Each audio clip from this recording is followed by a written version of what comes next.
Good morning students. BSc part second paper third optics के lectures की series में इस सेकंड लेक्चर में आज व्यतिकरण में यंग के द्विस्लिट प्रयोग के बारे में हम डिस्कस करेंगे। सबसे पहले यंग का द्विस्लिट प्रयोग को अगर हम अंडरस्टूड करना चाहें तो हम ये मान सकते हैं कि यहाँ एक स्रोत है। इस स्रोत से कुछ दूरी पर एक ऑब्स्ट्रक्शन है। ये ऑब्स्ट्रक्शन इस तरह से है कि यहाँ पे दो पिन होल हो रखे हैं S1 और S2 जो S के सापेक्ष बिल्कुल सिमेट्रिक हैं। अब अगर हम वेव फ्रंट तरंग दैर्ध्य के सिद्धांत से बात करें तो इससे हमारे पास जो स्रोत S है उससे तरंगाग्र के रूप में निकलेगी, क्योंकि हम जानते हैं कि जो तरंगाग्र है इसका प्रत्येक बिंदु द्वितीयक स्रोत की तरह कार्य करता है। तो ऐसे जो तरंगें निकल रही है वे तरंगें या तरंगाग्र जब इस तल में पहुंचेगा तो S1 और S2 पे जो तरंगें होंगी वे समान कला में होगी, अर्थात वे उनके अंदर कोहेरेंस होगा, कला संबद्धता होगी और ये पिन होल अपने आप में द्वितीयक स्रोत की तरह कार्य करेंगे। तो S1 जब द्वितीयक स्रोत की तरह कार्य करेगा तो S1 से फिर तरंगे तरंगाग्र के रूप में निकलेगी। इसी तरह से S2 से भी तरंगे तरंगाग्र के रूप में निकलेगी। आप देखिए जहाँ जहाँ ये तरंगाग्र मिल रहे हैं वहाँ पर किसी भी तरह का अध्यारोपण होना है, और ये अध्यारोपण जो हमने पिछली क्लास में डिस्कस किया है उसके सिद्धांत के अनुसार यहाँ पर हमें जो भी तरंगें मिलेगी उनका परिणामी वह अध्यारोपण के सिद्धांत को फॉलो करेगा।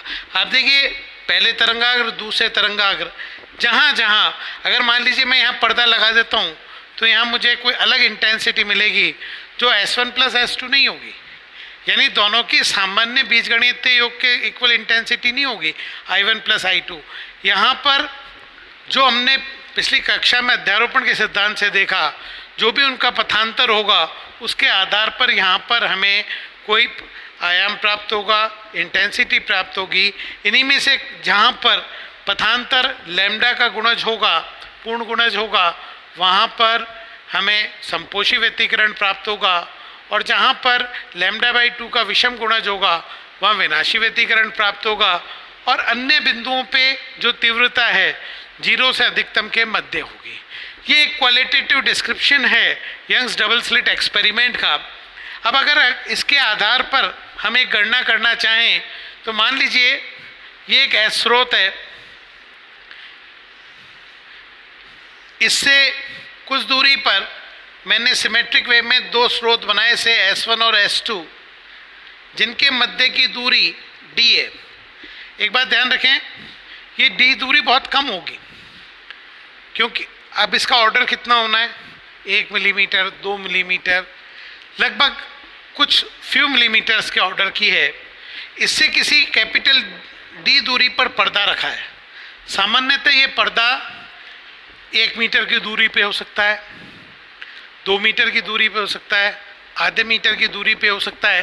तो हम यहाँ कह सकते हैं D जो है वो स्मॉल d से बहुत ज़्यादा है। इसके कारण यहाँ पर कुछ अप्रॉक्सीमेशन हम काम में लेंगे। अब मान लीजिए इस S1 से हम यहाँ कोई रैंडम बिंदु P लेते हैं जहाँ इस S1 से भी तरंग जा रही है और S2 से भी जा रही है। अब इस P बिंदु पर संपोषी व्यतिकरण की क्या कंडीशन होगी और विनाशी व्यतिकरण की क्या कंडीशन होगी, इसको हम यहाँ डिस्कस करना चाह रहे हैं। हम देखना चाह रहे हैं कि P पर किस तरह फ्रिंज किस अवस्था में चमकीली होगी, कब काली होगी। तो अगर हम यहाँ पर देखें तो सबसे पहले बात करते हैं कि इस P बिंदु की कोणीय स्थिति क्या है। अगर मान लीजिए इस P बिंदु की कोणीय स्थिति थीटा है तो ध्यान रखिएगा ये भी थीटा होगा और अमूमन ये भी थीटा होगा। यानी अगर यहाँ पर मैं कोणीय स्थिति की बात करूँ तो इसको थीटा से रिप्रेजेंट करते हैं हम इसे। नाउ अब यहाँ पर मैं पथांतर की बात करूँ तो मैं S1 से यहाँ पर एक लंब डालता हूँ, तो जो P बिंदु है इस पे जो दो तरंगे बन रही है उनके मध्य पथांतर पाथ डिफरेंस हो जाएगा S2P माइनस S1P। यहाँ से जा रही है S2P, ये S1P, यानी पथांतर हो गया S2P माइनस S1P। देखिए ये दूरी बहुत कम है, ये दूरी बहुत ज़्यादा है, अर्थात यहाँ पे कुछ अप्रॉक्सीमेशन वर्क करेंगे तो यहाँ पर S1P जो है वो लगभग S1N के इक्वल होगा। तो जब मैं S2P माइनस S1P कर रहा हूँ तो लगभग इसका मान आ जाएगा S2N। तो इस तरह से मेरे पास पथांतर हो जाएगा S2N, ये इसका पथांतर हो गया। अब इसी सिमेट्री से देखें, अगर ये थीटा है तो ये भी थीटा होगा, और ये थीटा है तो इस ट्रायंगल S1 S2N यानी ट्रायंगल S1 S2N से अगर मैं देखूं तो मेरे पास S2N आ जाएगा S1 S2 साइन थीटा अर्थात D साइन थीटा। यानी हम ये कह सकते हैं कि जो हमारा पाथ डिफरेंस है वो D साइन थीटा के इक्वल होगा। P बिंदु जिसकी कोणीय स्थिति थीटा है उसकी path difference D sine theta होगा। यहाँ बहुत बार मैं कह रहा हूँ ये दूरी बहुत ज़्यादा है, ये कम है, ये कोण बहुत अल्प होंगे, यहाँ स्मॉल एंगल अप्रॉक्सीमेशन वैलिड होगा। इसलिए अगर मैं यहाँ पर साइन थीटा को थीटा या टेन थीटा लिखता हूँ तो एक ही बात रहेगी। इस आधार पर अगर मैं इस ट्रायंगल से, अगर इसका केंद्र बिंदु O है तो उस ट्रायंगल, ये मान लीजिए O डैश है, O डैश P से देखूं तो टेन थीटा का मान, क्योंकि अप्रॉक्सीमेशन है sine theta equal to ten theta के इक्वल आ रहा है, टेन थीटा हो जाएगा YN अपॉन D। अगर मान लीजिए इसकी पोजीशन हमने YN ली है तो ये हमारे पास path difference sine theta equal to ten theta YN by D। तो कुल मिलाकर path difference in this term या तो हो जाएगा D थीटा। जब हमने, ध्यान दीजिएगा, थीटा स्मॉल लिया है इसलिए ये कितना हो जाएगा D थीटा। और अगर यहाँ से मान रखें, मैं दोनों साइमल्टेनियसली यूज़ कर रहा हूँ, तो उस कंडीशन में टेन थीटा से ये हो जाएगा YN बाई D। ये पाथ डिफरेंस के दो सूत्र आ गए। किसी भी बिंदु P पर जिसकी कोणीय स्थिति थीटा है तो उसका पाथ डिफरेंस होगा D थीटा। और यदि हम बात करें लीनियर पैरामीटर्स में, पर्दे पर उसकी दूरी YN है, पर्दे की दूरी D है, तो उसका पाथ डिफरेंस होगा DYN बाय थीटा। अब हम यहाँ पर देखना चाहेंगे कि P के ऊपर यह कंस्ट्रक्टिव इंटरफेरेंस होगा या डिस्ट्रक्टिव इंटरफेरेंस होगा, इनकी क्या शर्त है। तो इसके लिए अब हम यहाँ पर देखें, ये चित्र मेरे को आगे काम में लेना है किसी पर्पज से, इसलिए इसको मैंने मिटाया नहीं है। आप देखिए हमारी कंडीशन है कंस्ट्रक्टिव इंटरफेरेंस की कि जो पाथ डिफरेंस है वो n लैम्डा के तुल्य होना चाहिए। अर्थात अगर मेरा पाथ डिफरेंस n लैम्डा है तो मेरे पास nth ब्राइट फ्रिंज की कोणीय स्थिति n लैम्डा बाई D आ गई। ये कोणीय स्थिति है, आप यहाँ से देखिए ये कोणीय स्थिति है। यदि किसी थीटा कोण पर अगर हमारे पास चमकीली फ्रिंज होनी चाहिए तो n लैम्डा बाई T पे बेस्ड होना चाहिए। मीन्स इसमें कैपिटल D का कोई रोल नहीं है, y नहीं है। अगर हमारी ये पैरामीटर है तो NV एंगुलर फ्रिंज की कोणीय स्थिति हम इससे ज्ञात कर सकते हैं। अगर हम पर्दे पर रेखिक स्थिति ज्ञात करना चाहते हैं तो उसके लिए नीचे वाला फॉर्मूला काम में लेंगे और उससे हमारे पास NV चमकीली फ्रिंज की कंडीशन आ जाएगी n lambda D by D। थोड़ा सा डिफरेंस है, इस बात को देखें क्योंकि मैं दोनों को साइमल्टेनियसली ले रहा हूँ। ये कोणीय स्थिति बता रहा है। कोणीय स्थिति का मतलब है कि ये जो क्षैतिज रेखा है इससे कोण, पर्दा उसमें आगे पीछे कुछ भी हो, क्योंकि अगर फ्रिंज यहाँ बननी है तो वो इस सीध में आगे तक बनेगी, इसलिए ये कोणीय स्थिति है। इसमें पर्दे की दूरी का कोई रोल नहीं है और ये पर्दे पर रेखिक दूरी है। अगर यहाँ देखें तो इसका सूत्र आ रहा है n lambda d upon d। इसी तरह से अब अगर मैं यहाँ पर काली फ्रिंज के लिए बात करूँ तो आप पाएंगे डार्क फ्रिंज के लिए कंडीशन हो जाएगी, यानी डिस्ट्रक्टिव इंटरफेरेंस के लिए कंडीशन देखें तो डिस्ट्रक्टिव इंटरफेरेंस की जो कंडीशन होती है वो ये कहती है कि पार्ट डिफरेंस जो होना चाहिए वो 2n-1 लैम्डा बाई 2 होना चाहिए, अर्थात कोणीय स्थिति ज्ञात करनी है nth फ्रिंज की तो वो आएगा 2n-1 लैम्डा बाई 2, यानी nवी काली फ्रिंज की कोणीय स्थिति समीकरण 5 से दर्शाएंगे हम। और इसी तरह से अगर रेखिक स्थिति की बात करें तो रेखिक स्थिति हमारे पास हो जाएगी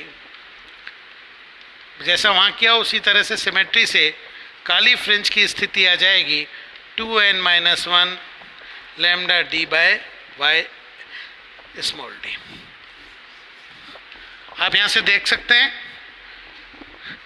पहली चमकीली फ्रिंज की कोणीय स्थिति y बाई डी है, दूसरे की 2y बाई डी है, तीसरी की 3y बाई डी है।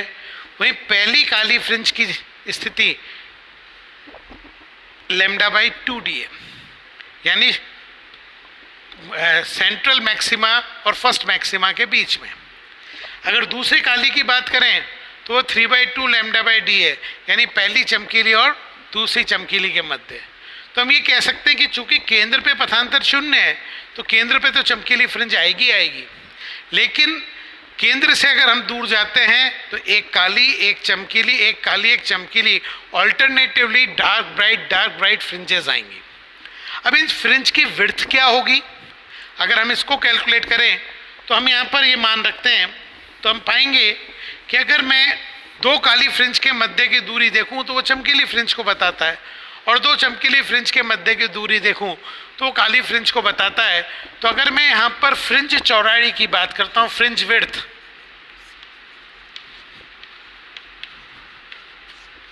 अब सबसे पहले हम कोणीय फ्रिंज विड्थ की बात करते हैं। कोणीय फ्रिंज विड्थ हमारी ये कहती है कि अगर मैं nवी काली चमकीली फ्रिंज की पोजीशन में से n-1 की पोजीशन को माइनस कर दूं तो ये मेरे पास कोणीय फ्रिंज विड्थ आ जाएगी। से इसको मैंने बीटा से रिप्रेजेंट किया तो वहाँ से आप काली फ्रिंज की पोजीशन से देखें ये आ जाएगा 2n-1 lambda by 2d minus 2n-3 lambda by 2d।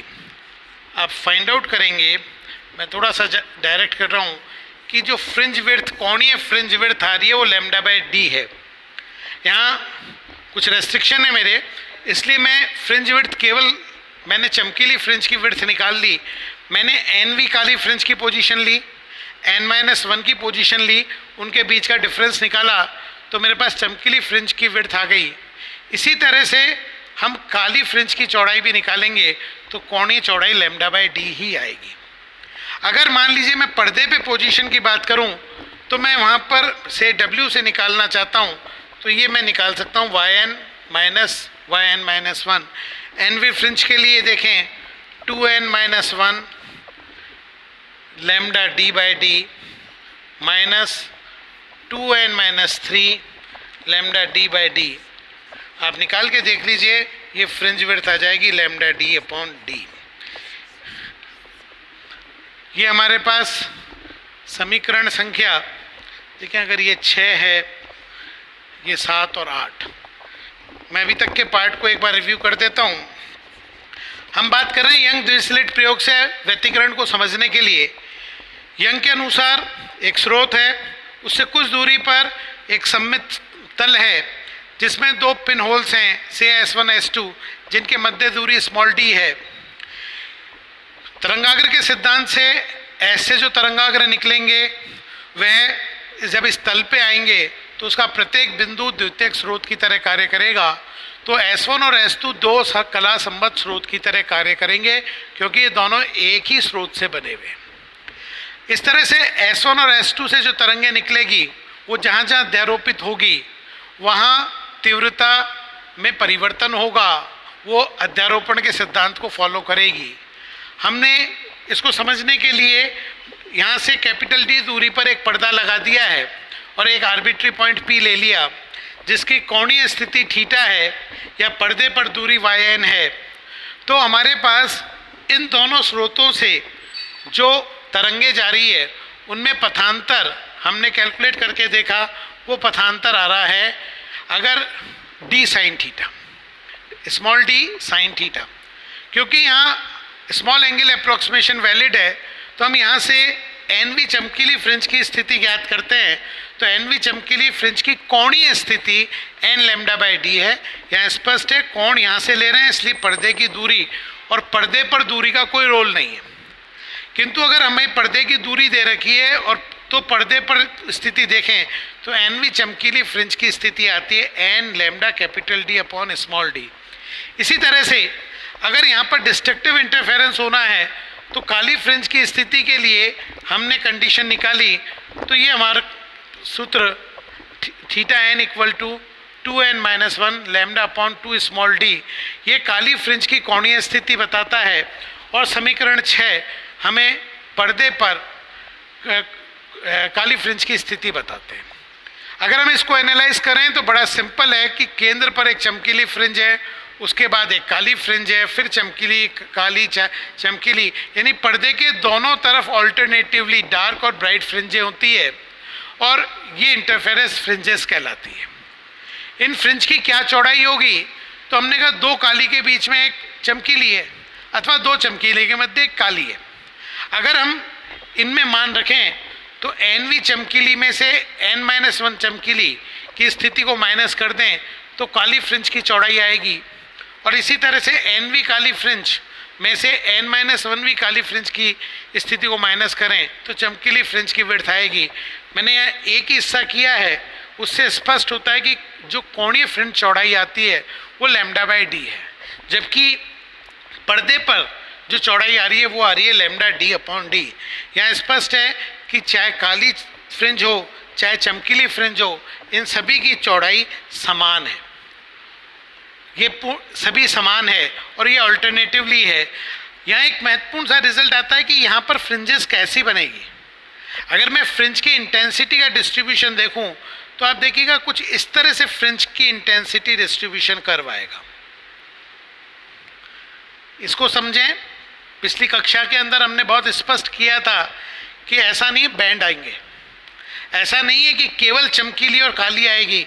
हमारी फ्रिंज की जो इंटेंसिटी है, जो बिंदु पे इंटेंसिटी है, अधिकतम से घटती है। सॉरी, लास्ट टाइम पे मैंने बताया था 3/4 भी रहती है, आधी भी रहती है। आप देखिए इंटेंसिटी घटते घटते शून्य हो गई, फिर बढ़ेगी, फिर अधिकतम होगी, फिर घटते घटते शून्य होगी। तो इस तरह से इंटेंसिटी डिस्ट्रीब्यूशन इस तरह से होगा। यानी फ्रिंज कहने को चमकीली और काली है, लेकिन चमकीली फ्रिंज से काली आते हुए जो इंटेंसिटी है वो मैक्सिमा से मिनिमा आएगी और वो एक कर्व को फॉलो करेगी।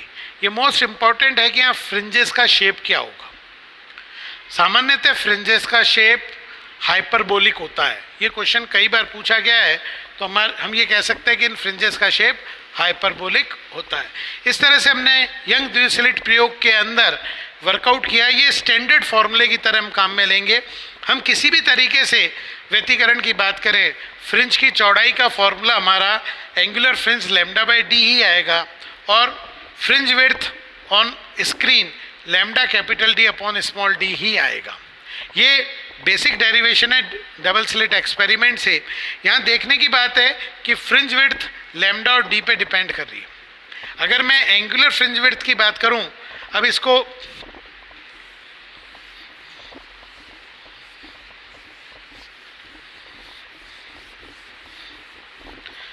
देखिए, fringe width, angular fringe width आ रही है lambda by D.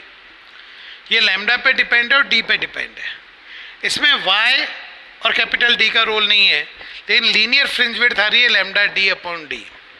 Numerical purpose से हमारे पास कई बार प्रश्न आते हैं, आप उनको देखें कि किस तरह से परिवर्तन आता है, ज़रा समझने की कोशिश करें। अब चाहे हम इस फॉर्मूले को लें या इसको लें, फ्रिंज विड्थ का जो सबसे इम्पॉर्टेंट रोल है वो लैम्डा पे डिपेंडेंसी है। यानी लैम्डा में परिवर्तन होगा तो फ्रिंज विड्थ में बदलाव आएगा। एक प्रश्न आता है कि यंग द्विस्लिट प्रयोग के अंदर हमने नीला प्रकाश ब्लू लाइट यूज करी और दूसरी बात रेड लाइट यूज करी, क्या होगा? जब हम ब्लू लाइट यूज करते हैं यानी उसका लैम्डा कम है, यानी लैम्डा कम है यानी फ्रिंज विड्थ कम होगी। जब फ्रिंज विड्थ कम होगी तो फ्रिंजें पास पास होगी, इसका मतलब पर्दे पर फ्रिंजें ज्यादा होगी। जबकि जब रेड लाइट काम में लेते हैं अर्थात जिसका लैम्डा ज्यादा है तो फ्रिंज की चौड़ाई ज्यादा होगी। फ्रिंज की चौड़ाई ज्यादा होगी यानी फ्रिंज चौड़ी है, इसलिए पर्दे पर फ्रिंज कम होंगी। तो यहाँ पर महत्वपूर्ण बात है कि अगर हम ज़्यादा लैम्डा काम में लेते हैं तो फ्रिंज चौड़ाई बढ़ती है, पर्दे पर फ्रिंजों की संख्या कम होती है। जब हम फ्रिंज को लैम्डा कम लेते हैं, मीन्स ऐसा प्रकाश लेते हैं जिसका लैम्डा कम है, तो उस स्थिति में फ्रिंज की चौड़ाई घटती है, पर्दे पर जो पैटर्न है वो श्रिंक होता है, यानी दिए हुए एरिया के अंदर नंबर ऑफ फ्रिंजेस इंक्रीज होती है। इसी तरह से एक बड़ा कॉमन सा क्वेश्चन कई बार आता है कि अगर मान लीजिए यंग द्विस्लिट प्रयोग को हम पानी में करें तो क्या होगा? देखिए, जब हम पानी में करेंगे तो वहाँ पे तरंग दैर्ध्य में परिवर्तन इस तरह से होता है। किसी भी माध्यम में जाते हैं तो तरंग दैर्ध्य लैम्डा बाय एन रह जाता है। याद रखें कि जब कोई प्रकाश एक माध्यम से दूसरे माध्यम में जाता है तो आवर्ती में परिवर्तन नहीं होता, तरंग दैर्ध्य में परिवर्तन होता है, क्योंकि वेग में भी परिवर्तन है। तो मान लीजिए वायु से पानी में गया तो उसका लैम्डा घट जाएगा। लैम्डा घटने का मतलब है कि फ्रिंज की चौड़ाई घटेगी, फ्रिंजें पास पास आएगी, पैटर्न श्रिंक होगा। इस तरह से ये हमारा एक टॉपिक कंप्लीट होता है कि हम जिसे हम कहते हैं यंग द्विस्लिट प्रयोग में किस तरह से हम फ्रिंज की पोजीशन फाइंड आउट करते हैं और फ्रिंज चौड़ाई क्या है। धन्यवाद।